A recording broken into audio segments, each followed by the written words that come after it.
Terrorist जो इसके लिए बेसिकली जो इसके परपेट्रेटर्स थे, उनका क्या हुआ? क्या वो पकड़े गए या मारे गए? कहीं कुछ नहीं है। जिस तरह से मोदी सरकार की आदत पड़ गई है फिल्मों के जरिए नैरेटिव फैलाना, इस बार उन्होंने प्रयोग किया है और ये नया प्रयोग नहीं है। ये एयर मार्शल भारती कहते हैं कि हमारे सारे पायलट सुरक्षित हैं, जहाज के बारे में कुछ नहीं कहा गया। जैसे चोर की दाढ़ी में तिनका कहते हैं, कहीं ये तो नहीं है। ये एक बहुत अच्छा मौका था सरकार के लिए।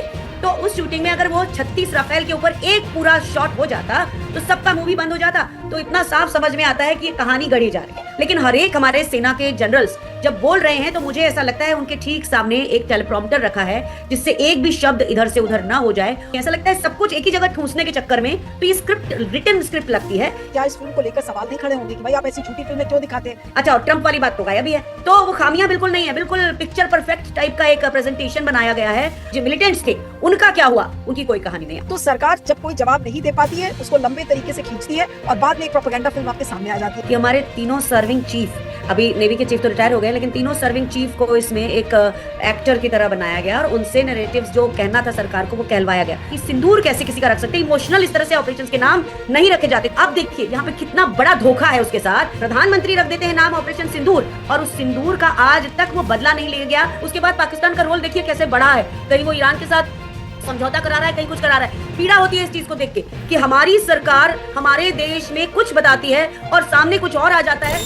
ऑपरेशन सिंदूर आपने देखा था कि पिछले साल हुआ था जिसमें हमारे बहुत सारे लोग मारे गए और उसके बाद जो भी ऑपरेशन सिंदूर में हुआ उसको मैं रिपीट नहीं करूंगी। लेकिन अब एक डीक्लासिफाइड डिस्कवरी पर एक सीरीज आई है, डीक्लासिफाइड फाइल्स ऑपरेशन सिंदूर करके। कई पार्ट्स में वो सीरीज है और उस सीरीज को कई लोगों ने देखा और समझने की कोशिश किया कि आखिर इस फिल्म में ऐसा क्या है कि पाकिस्तान ने ये कहा कि वो वन साइडेड है और बिल्कुल एक तरफा ये स्टोरी है। वो तो खैर पाकिस्तान का रिएक्शन है, लेकिन वाकई में क्या इस डीक्लासिफाइड ऑपरेशन सिंदूर वाली जो ये फिल्म है इसने सच्चाई को कितना बयान किया है कि ऑपरेशन सिंदूर की सच्चाई क्या है, या केवल ये एक प्रोपेगेंडा फिल्म के रूप में? इसमें बताया जा रहा है कि अजीत डोवल, डीजीएमओ, तमाम वो जो फोर्सेस के लोग उस समय मौजूद थे, क्योंकि ट्राई सर्विसेज ऑपरेशन था ऑपरेशन सिंदूर, तो उसके जवानों ने किस तरीके से जमीन पर काम किया और उतने घंटे में जब ऑपरेशन सिंदूर हुआ, आज उसी को लेकर हम बातचीत करेंगे। हमारे साथ कांग्रेस की नेता, प्रवक्ता और खुद जो एयरफोर्स में रह चुकी हैं, विंग कमांडर अनुमा आचार्य हमारे साथ जुड़ रही हैं। फिल्म मैंने तो नहीं देखी है, बट आई थिंक आपने पूरी फिल्म देख ली है।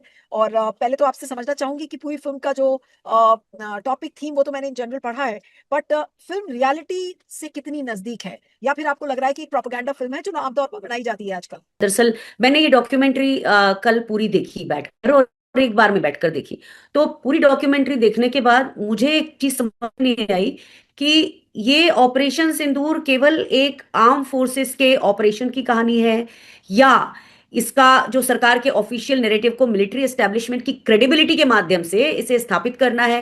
क्या ये केयरफुली स्ट्रक्चर्ड प्रेजेंटेशन, और इसकी सबसे बड़ी समस्या ये नहीं है कि इसमें ये कहानी क्यों दिखाई गई, समस्या ये है कि जिस कारण से ऑपरेशन सिंदूर शुरू होता है वो अंत तक गायब हो जाता है। वहां कोई नहीं बचता, जो कारण था वो खत्म। जो ऑपरेशन सिंदूर की शुरुआत क्यों हुई थी? 22 अप्रैल 2025 को जो पहलगाम में एक बहुत ही क्रूर टेरर अटैक हुआ था, उसमें 26 भारतीयों की, उसमें एक नेपाली भी थे, तो 25 और एक इनकी हत्या के बाद होती है। और इस डॉक्यूमेंट्री का जो अंत है, जो कंक्लूड करता है, उसमें वो 26 पीड़ित परिवारों में से एक भी परिवार ये नहीं कह रहा है कि हमको न्याय मिल गया, हमें लगता है कि जो हमारा व्यक्ति चला गया था हमसे छोड़कर उसका बदला पूरा हुआ या हम सेटिस्फाइड हैं। यहां तक कि ये भी नहीं है कि हमने उन टेररिस्ट जो इसके लिए बेसिकली जो इसके परपेट्रेटर्स थे उनका क्या हुआ, क्या वो पकड़े गए या मारे गए? कहीं कुछ नहीं है। अब ये जस्टिस सर्व्ड उसमें कहा जाता है और इसका प्रमाण कौन देता है? पहले सर्विंग ऑफिसर्स को कहा जाता है ये कहने के लिए, और फिर एनएसए अजीत डोवल जो है वो एक बार बार उसको रेटिफाई करते हैं कि नहीं ऐसा ही हुआ।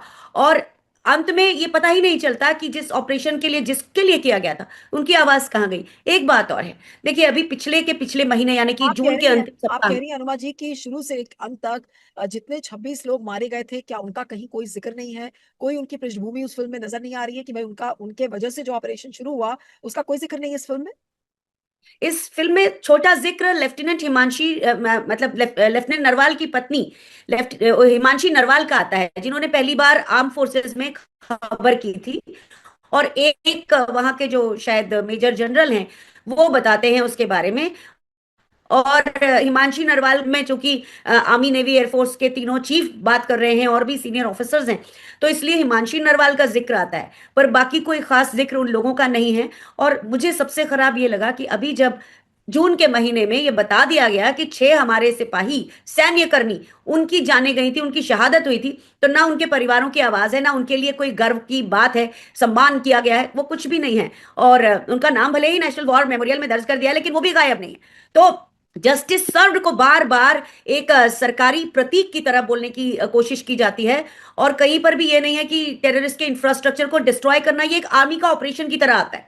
और इसमें इतनी सारी चीजें हैं जो ऐसा लगता है सवालों के जवाब नहीं है। जिस तरह से मोदी सरकार की आदत पड़ गई है फिल्मों के जरिए नैरेटिव फैलाना, इस बार उन्होंने प्रयोग किया है, और ये नया प्रयोग नहीं है। भारतीय सेना के तीनों चीफ और बहुत सारे सीनियर ऑफिसर्स के कंधों का इस्तेमाल किया है। लेकिन फिर सवाल वो होता है कि जैसे वायुसेना का सरप्राइज एलिमेंट खत्म कर दिया गया, तो उसका पूरा वो गायब है कि किस तरह से एस जयशंकर ने बोला था कि मैंने पाकिस्तान को बता दिया था कि हम आपके रिहायशी इलाकों में आपकी सेना पर कोई अटैक नहीं करने वाले, हम केवल जो आतंकवादी हैं एक बहुत महत्वपूर्ण चीज सी गायब है उसमें से। एक बात ये, दूसरी बात, ये एयर मार्शल भारती कहते हैं कि हमारे सारे पायलट सुरक्षित हैं, जहाज के बारे में कुछ नहीं कहा गया, यूनिफॉर्म ऑफिसर से नहीं कहलवाया गया है ये। हालांकि एक officer air marshal Narmadeshwar Tiwari जो यूनिफॉर्म में नहीं है, रिटायर हो चुके हैं, वे ये जरूर कहते हैं कि हमारे सारे जहाज जो हैं वो सुरक्षित रहे। तो किसी यूनिफॉर्म ऑफिसर से ये बात नहीं कहलवाई गई है, एयर चीफ से क्यों नहीं कहलवाया जा सका?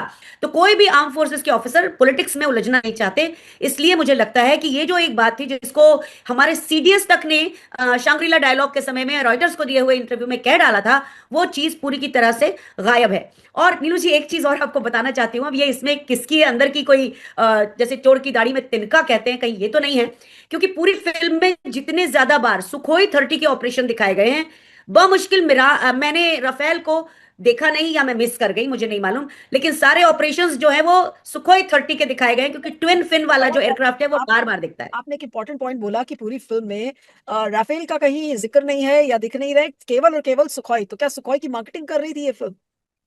नहीं नहीं, सुखोई हमारे पास बहुत संख्या में है, और शायद मुझे ऐसा लगता है कि अगर लॉसेस हुए थे, अगर हुए थे, तो सुखोई का लॉस नहीं हुआ होगा, मुझे ऐसा लगता है। ओके। क्योंकि अगर वो एयरक्राफ्ट दिखाते तो वो बार बार उसके ऊपर एक सवाल होता। ये एक बहुत अच्छा मौका था सरकार के लिए। एक बार ये जो विपक्ष बार बार पूछता है ना कि 36 में से कितने रफेल का नुकसान हुआ, तो एक बार पूरी फिल्म का मौका मिला था। आपने बहुत सारी इन्वेंट्री को एक जगह लाकर शूटिंग की, तो उस शूटिंग में अगर वो 36 राफेल के ऊपर एक पूरा शॉट हो जाता, तो सबका मूवी बंद हो जाता और सरकार की तरफ का स्पष्टीकरण अपने आप आ जाता। लेकिन मुझे एक चीज आपसे जरूर कहना है, ये बात नीलू जी, कि इसमें जो नितिन गोखले हैं, वो एनडीटीवी के पुराने डिफेंस एनालिस्ट तो रहे हैं, लेकिन मैं उनको काफी समय से एक राइट विंग की तरफ झुका हुआ व्यक्ति पाती हूं, और वो इसमें एक सूत्रधार की भूमिका निभा रहे हैं। और उन्होंने इसमें जो भी मुझे लगता है एडिटिंग की है, वो ऐसी की है कि ये एक पूरी आपको कहानी लगती है। हालांकि बहुत साफ नजर आता है कि ये एक सिंबॉलिक प्रेजेंटेशन है सरकार की तरफ से। तो उस चीज को नितिन गोखले जहां जहां आते हैं, वहां वहां वो और भी एकदम स्पष्ट होकर सामने दिखने लग जाता है। मैं आपको बताऊंगी आगे, आपके सवाल आएंगे तो एक दो चीजें, या उसके पहले मैं आपको बता देती हूं कि एक जगह ये होता है कि आसिम मुनीर ने, ये नितिन गोखले सुनाते हैं ये कहानी, कि आसिम मुनीर ने मार्को रूबियो को फोन किया, और उसने फिर हमारे विदेश मंत्री को फोन किया अमेरिका से, और विदेश मंत्री ने ये कहा कि नहीं, ये हमारे दोनों के बीच की आपसी बात है, तो आप बीच में ना पड़े। तो फिर मार्को रूबियो वापस पाकिस्तान के जो आसिम मुनीर है उनको कहते हैं कि भाई ये दोनों के बीच की बात है, इसमें आपको बीच में नहीं पड़ना है, आप अपने डीजीएमओ से कहिए कि वो बातचीत करें। तो यहाँ एक जगह जब नितिन गोखले आते हैं वो एक नरेशन के रूप में, तो इतना साफ समझ में आता है कि ये कहानी गढ़ी जा रही है, उस समय लगता है। फिर आगे जो है उसमें ये है कि डीजीएमओ जो है वो ये कहते हुए दिखाए जाते हैं कि मुझे एक्सटर्नल अफेयर्स मिनिस्ट्री से कॉल आया, और उन्होंने कहा कि बहुत ही फ्रेंटिकली डीजीएमओ पाकिस्तान आपको फोन कर रहे हैं, और तो मैंने सोचा कि 1-2 घंटे के बाद बात कर लूंगा, और मैंने जब चेक किया तो पता चला कि जो हमारा ड्यूटी ऑफिसर का रूम था उसमें 1-2 घंटे से टेक्निकल स्नैग था, जिसके कारण हम वो कॉल रिसीव नहीं कर पा रहे थे। अब मुझे ना ये देखिए, एक तो हम क्या बता रहे हैं, फिर इससे हम ये बता रहे हैं कि मिलिट्री हेडक्वार्टर्स में जहां आप ऑपरेशंस के लिए बैठे हैं, आप जहां ये आपका बता रहे हैं पूरा कि युद्ध देश। चल रहा है, युद्ध चल रहा है, और इतना बड़ा टेक्निकल स्नैक आपके सिस्टम में हो गया कि आप फोन ही नहीं उठा पा रहे हैं। हाँ, और आपको 2 घंटे तक उसका पता ही Exactly. नहीं है। मतलब मुझे बहुत ताज्जुब हुआ कि ये कैसा है। और फिर उसके बाद जो राजीव घई कहते हैं वो भी बड़ा ड्रामेटिक थिएट्रिकल लगता है बिल्कुल। उसमें वो कहते हैं कि मुझे पाकिस्तान के डीजीएमओ ने सर की तरह एड्रेस किया, क्योंकि मैं सीनियर हूं, उनको भी पता है कि उनको मुझसे सवाल पूछना है तो वो मुझे सर कहेंगे। ऐसी बातें जो एक आर्मी का जनरल जनरली नहीं बोलता इस तरह से। और फिर कहते हैं कि मुझे डीजीएमओ पाकिस्तान ने कहा कि तुमने हमें ब्रह्मोस से बहुत मार लिया है, अब तो तुम्हारी भी इच्छा पूरी हो गई होगी। मतलब इस तरह का एक है वो कि तुम्हें अब ब्रह्मोस से हमने हमें खूब मार लिया है, अब एक काम करो, आप बंद कर दो प्लीज। मतलब वो रिक्वेस्ट करते हैं। तो इसी बात को बीच में नितिन गोखले का एक नरेशन आता है, और उसके बाद यही बात अजीत डोभाल से दोहरवाई जाती है कि अब तो हमें बहुत मार लिया आपने, अब आप इसको खत्म कर दीजिए। तो ये जो बात है ना, ये बहुत अजीब लगती है उसमें। अगर आप इसको निष्पक्ष होकर बिल्कुल क्लियरली देखें तो ये आपको समझ में आता है। नहीं, लेकिन एक जी। सवाल मेरे जहन में आ रहा है आपकी बात सुनने के लिए, और मैं फिर से एक बार व्यूअर्स को ये बोलूंगी कि एक डिस्क्लेमर है, मैंने मूवी नहीं देखी है। मैं आपके नजरिए से जो आप बता रही हैं उसी के बेसिस पे मैं सवाल कर रही हूँ। जो राष्ट्रवाद का जो पूरा एक दावा था मोदी जी का, वो पूरा ध्वस्त होता हुआ नजर आया पिछले 1 सालों में, जब से ऑपरेशन सिंदूर खत्म हुआ। और खासकर जब डोनाल्ड ट्रंप ने कहा कि नहीं, मैंने सीज फायर करवाया टैरिफ्स के चलते, और उसके बाद की कहानी पूरे देश को पता है। लेकिन जो खोया हुआ राष्ट्रवाद की जो जमीन थी, जो मोदी जी की खो गई थी या बीजेपी की खो गई थी, क्या उस खोए हुए राष्ट्रवाद की जमीन को तलाशने की कोशिश की जा रही है इस फिल्म के जरिए? क्या आपको ऐसा लगा? दुनिया को पता चल गया कि भारत की क्या स्टैंडिंग है और भारत ने किस तरह से अपनी सॉवरेनिटी को बचाता है। तो पूरी दुनिया को कहाँ पता चला? उसके बाद तो आपने 33 देशों में अपने 52 प्रतिनिधि भेजे। तो क्या बात कर रहे थे वो? और ये बात नहीं समझ में आती कि ये सब इस तरह से क्यों कहा जा रहा है। ये कुछ भी ना स्पॉन्टेनियस रिफ्लेक्शन नहीं लगता है नीलू जी। ये हाईली स्ट्रक्चर्ड स्टोरी टेलिंग का एक संकेत देता है। उसमें एक चीज जो मैंने नोटिस की, लेकिन हर एक हमारे सेना के जनरल्स जब बोल रहे हैं तो मुझे ऐसा लगता है उनके ठीक सामने एक टेलीप्रॉम्प्टर रखा है, जिससे एक भी शब्द इधर से उधर ना हो जाए। और जब वो बोल रहे हैं, हमारे शायद नौसेना अध्यक्ष को उसको पढ़ने में मुश्किल होती है, वो भी समझ में आता है, क्योंकि वो एक एंगल पर देखते हैं और वो बड़ी आंखों को अपना संकुचित करके देख रहे हैं। तो इसका मतलब वो पढ़ रहे हैं, ये कहीं भी एक तरह की स्पॉन्टेनियस बात नहीं कोई ऑफिसर बता रहा है। अब जैसे सीडीएस से जबरदस्ती इसमें एक एंगल डाल देते हैं। वो कहते हैं कि विमेन ऑफिसर्स जो है ना वो भी डिटर नहीं होंगी, हमने ये उनसे जो प्रेस कॉन्फ्रेंस कराई उसके उससे हमने ये संकेत दिया। कैसे दिया? क्या वो युद्ध में शामिल थी?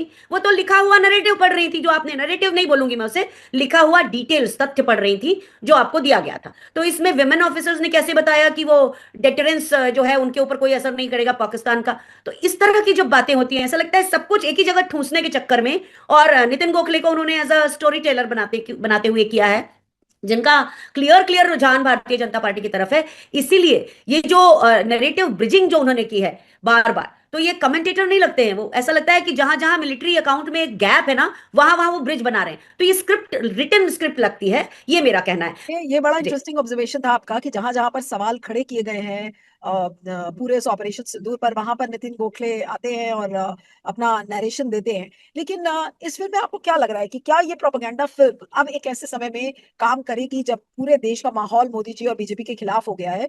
तो इस फिल्म के क्या मायने हैं? क्या इस फिल्म को लेकर सवाल नहीं खड़े होंगे कि भाई आप ऐसी झूठी फिल्में क्यों दिखाते हैं? चलिए, पाकिस्तान का दावा है कि वो वन साइडेड है, वो हमारा दुश्मन देश है, मैं उस पर जाऊंगी भी नहीं और जाना भी नहीं चाहूंगी। लेकिन एक नागरिक जो एक सवाल करता है अपने सिस्टम से, अगर उसके बदौलत अगर मैं ये सवाल खड़ा करूं, तो आपको लग रहा है कि ये फिल्म क्या क्लिक करेगी लोगों के बीच में? क्या मोदी जी की खोई हुई क्रेडिबिलिटी वापस आ सकती है इस फिल्म के जरिए? जी अरुणा जी। देखिए, मुझे पाकिस्तान से कुछ लेना देना नहीं है। पाकिस्तान कुछ कहता रहे अपनी तरफ से, उससे कोई हमें फर्क नहीं पड़ता। पर मैं यहाँ क्या देख रही हूँ कि जो सामने सबके आया कि किसी भी देश ने, मोदी जी ने कहा कि सारे देशों ने हमारा साथ दिया है, लेकिन आप बताइए अगर सारे देशों ने साथ दिया होता तो उन्होंने ये जरूर कहा है आतंकवादी जो अटैक है वो गलत है, वो उसकी भर्त्सना की, लेकिन किसी ने पाकिस्तान को रिस्पॉन्सिबल स्टेट घोषित नहीं किया। हम कहते रहे। तो उसके बाद हमने 33 देशों में अपने 51 प्रतिनिधि भेजे। तो ये एक जो बात है, ये सरकार, अच्छा सरकार ने एक भी जवाब नहीं दिया है। जो भी अभी तक विपक्ष ने सवाल पूछे हैं, किसी का भी जवाब मुझे नहीं लगता कि इसमें है। क्योंकि अच्छा, और ट्रंप वाली बात तो गायब ही है। ट्रंप ने सबसे पहले तो ट्विटर पे सबके सामने है, आप कितना भी किसी चीज को हटाएंगे। अब इसमें देखिए आखिरी में क्या दिखाया जाता है, जो हमारी मिलिट्री माइट है ना, आखिरी में आईएनएस विक्रमादित्य का वो प्लेटफॉर्म जिसमें नीचे है उसके फाइटर्स रहते हैं, फाइटर एयरक्राफ्ट पार्क होते हैं, और उसमें नेवल चीफ को दिखाया कि वो प्लेटफॉर्म ऐसे ऊपर आता है, बिल्कुल स्टाइल म्यूजिक हर चीज है। आपने इतने सारे एडीजीपीआई बोलकर बहुत सारे फुटेज इस्तेमाल किए हैं, पर वो युद्ध के कम है, उसमें जो नॉर्मल एक्सरसाइजेस होती हैं उनके फुटेज ज्यादा हैं। तो मैं ये देख रही थी कि ये मोन्टाज की तरह क्या मतलब करना क्या चाह रहे हैं। ऑपरेशंस की खामियां होती हैं वो भी बताई जाती हैं उसमें, और उन खामियों को कैसे दूर किया जाता है। अब यहाँ तो जो सीडीएस ने कहा था कि हमने शुरू में जो कुछ गलतियां की थी उनको हमने दूसरे तीसरे दिन सुधारा, तो वो खामियां बिल्कुल नहीं है, बिल्कुल पिक्चर परफेक्ट टाइप का एक प्रेजेंटेशन बनाया गया है। और उसमें भी जो कहानी में ये चीज है कि जो मिलिट्री जो मिलिटेंट्स थे उनका क्या हुआ, उनकी कोई कहानी नहीं। आपने एक वीडियो गेम की तरह कहानी की, आपके देश पर, देश के लोगों को, नागरिकों को आतंकवादियों ने मारा, और आपने एक पूरा मिलिट्री गेम वहां पे जाके खेला, लेकिन क्या वो जस्टिस सर्व हुआ, कैसे वो लोग अंदर आए, इसका भी सवाल का जवाब नहीं है।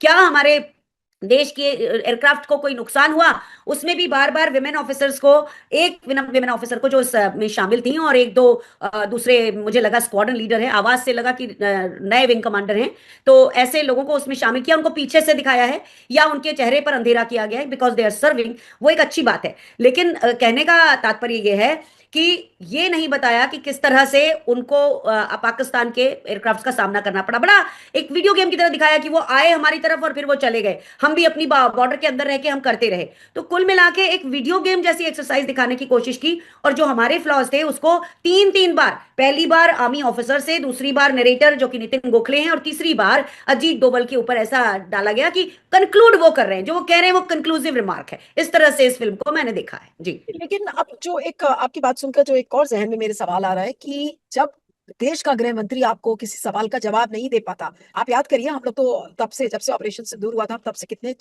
डिस्कशंस करते रह गए, और बार बार हर डिस्कशन में ये सवाल निकल रहा था कि गृह मंत्री ये बताएं कि आखिर इंटेलिजेंस फेलियर था या नहीं था, कहाँ गए वो सारे आतंकवादी, कितने पकड़े गए। ठीक है, आपने कुछ को ढेर कर दिया, क्या असली आतंकवादी पकड़ा गया? आपने ये कह दिया कि ऑपरेशन सिंदूर हो गया, हमने सारे आतंकी ठिकानों को ध्वस्त कर दिया, क्या न्याय मिल गया? आज तक वो सवाल हमें अमित शाह से उसका जवाब नहीं मिला।